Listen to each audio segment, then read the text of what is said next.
Fire Princess Lily here with another Trans Girl CNC where we talk about comics, cartoons, and other awesome nerd shit.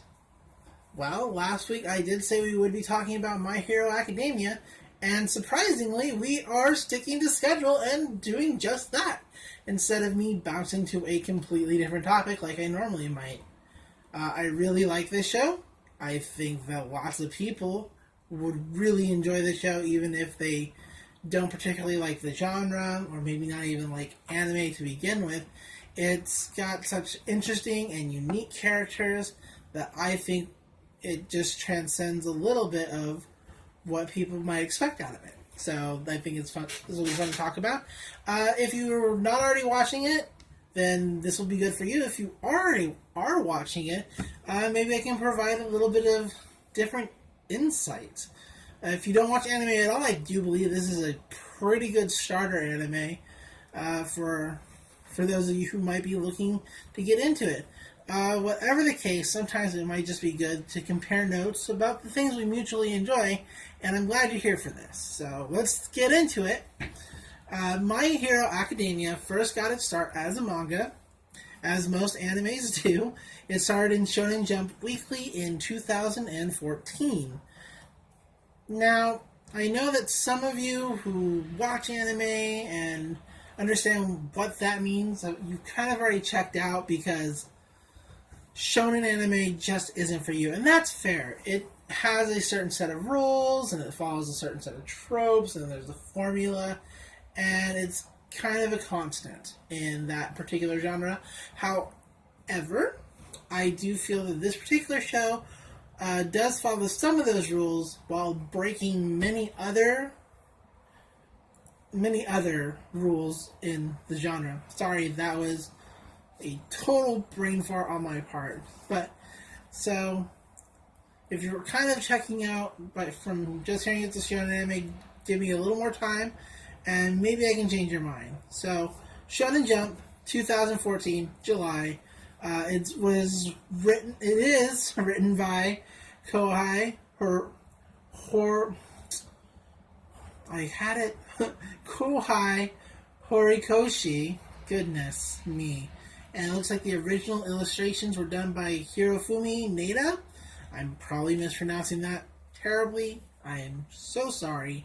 I'm really bad with names. I apologize. But continuing, so it started out in Shonen Jump as a manga. I feel like I stated that 3 times now. And I didn't read it because I didn't know about it. And that's my bad. Maybe if somebody had pointed it out, I would have already read this. But I didn't. I started actually watching the show before I ever even heard about the manga, and I still haven't read the manga at all, because I'm pretty particular in that when I am reading a manga, I don't watch the anime because the anime generally can't compare. And I really like this show, and I'd like it to keep being a good show that I watch every week. So that's just me personally on that note. You watch it, you read it, that's great, I'm glad for you. I'm particularly malfunctioned in that I ruin shows for myself like that. It follows, let's continue on. Our main character's name is Izuku Midoriya. His nickname is Deku, which I believe started out as an insult for him by his peers, because unlike his peers, Midoriya doesn't have a superpower. Yes, that is correct. Even though we're talking about an anime, I'm still somehow managing to talk about superheroes. Good job, Lily. In the world of My Hero Academia, it somehow just happened that people started being born with amazing superpowers and abilities called quirks. And 80% of the population has them, and 80% or 85 to 90, it's a lot of people have superpowers. And Deku is just one of the unfortunate, unlucky ones that he does not have superpowers at all. And it's very sad for him because all he wants to be is the greatest hero that ever lived. He wants to be like his hero, All Might, who is currently in this time frame. The greatest #1 superhero of all time. He's always greeting dangers and saving people with a smile on his face, giving people joy and comfort and hope. And that's who Deku wants to be. And then he gets told he doesn't have a quirk and that he can't be a superhero. And all his little dreams are crushed at 5. It's very sad for him.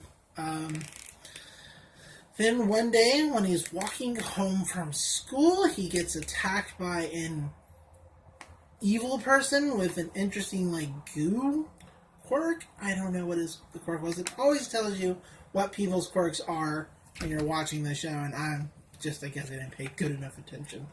Whoops. But he gets saved by his hero, All Might. And All Might's like, alright, you're safe. I'm gonna, take off now. Got important hero stuff to do. Gotta get this guy to the police, I'm out.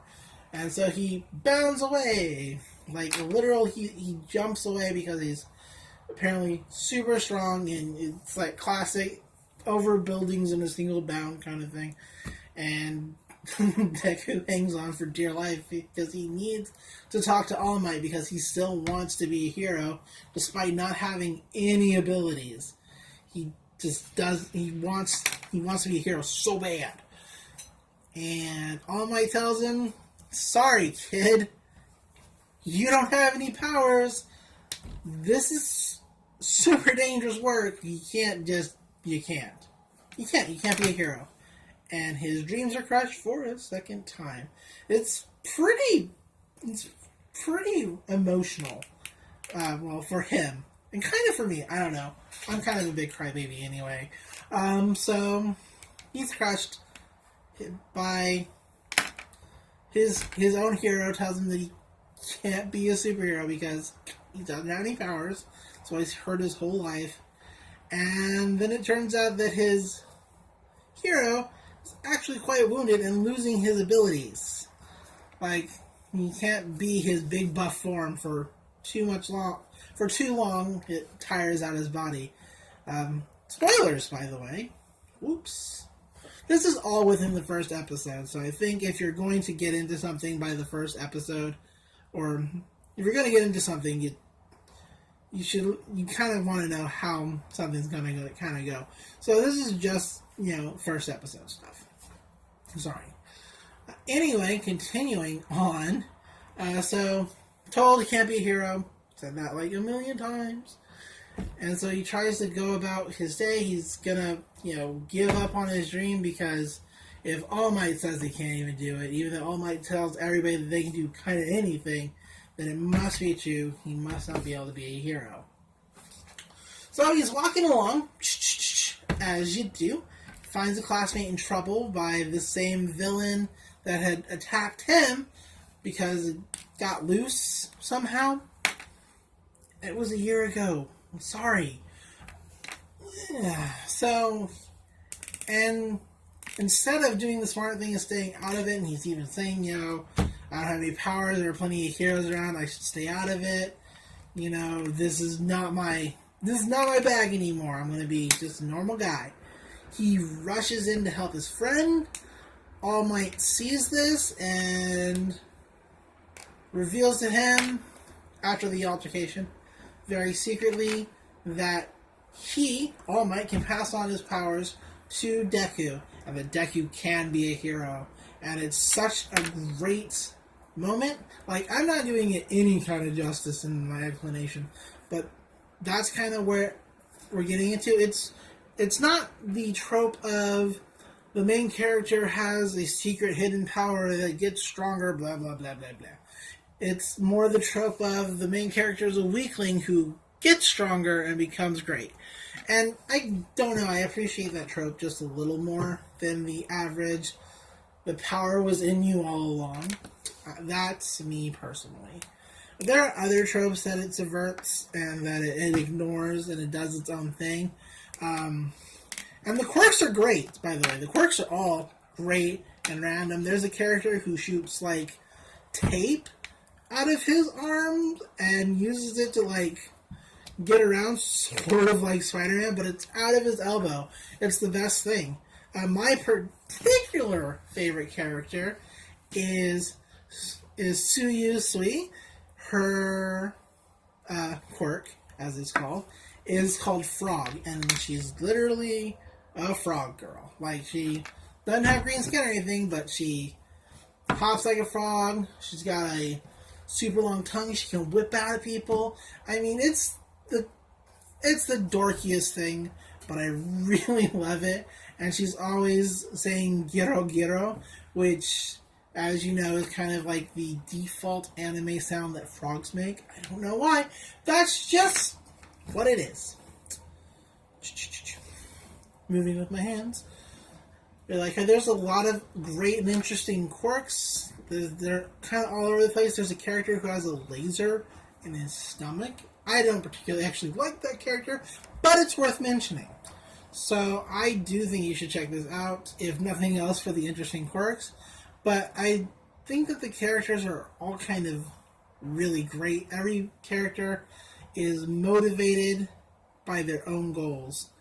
I have failed to mention that this takes place in a school, because of course it does. It's a shonen anime. That's my bad. But it is really a great show with interesting characters and a great setting that kind of almost makes fun of the superhero genre while celebrating it. Not to the extent that One Punch Man does, but to a pretty decent extent that you can kind of go along with and go, I get that. Other than that, it's animated by Studio Bones, and they do amazing work, and it's all really pretty when it gets into the action scenes, which is just eye candy for me, personally, and it's important to me. It's important to me that my anime is pretty. I'm sorry. There are great shows that aren't pretty, but I just appreciate it when they are. That's just... And I think that's all I can tell you about it without getting too deep into the series and really spoiling things for you. The evolution of Deku from being the wimpy, picked on all the time character to getting his power and still kind of being picked on a little bit and not having complete control over everything. That's a great story. It's basically... My Hero Academia is a coming-of-age story in a shonen anime, which is pretty common. I'm not going to lie to you. That's super common. But it's great in its medium and how it does that. Deku assumes that he's going to get a quirk and all his problems are going to go away, and I'm not saying that the opposite happens. I'm just saying it doesn't go maybe the way he expects it to. So I think you should check that out. And that's all I had to say. So that's the end of the video. We made it. 13 minutes. Whoops. Next week, we're going to be talking about a comic. It's called Alters, and I've got things to say about Alters. We'll just kind of leave it at that. But until next time, enjoy comics, enjoy cartoons, and I'll see you later.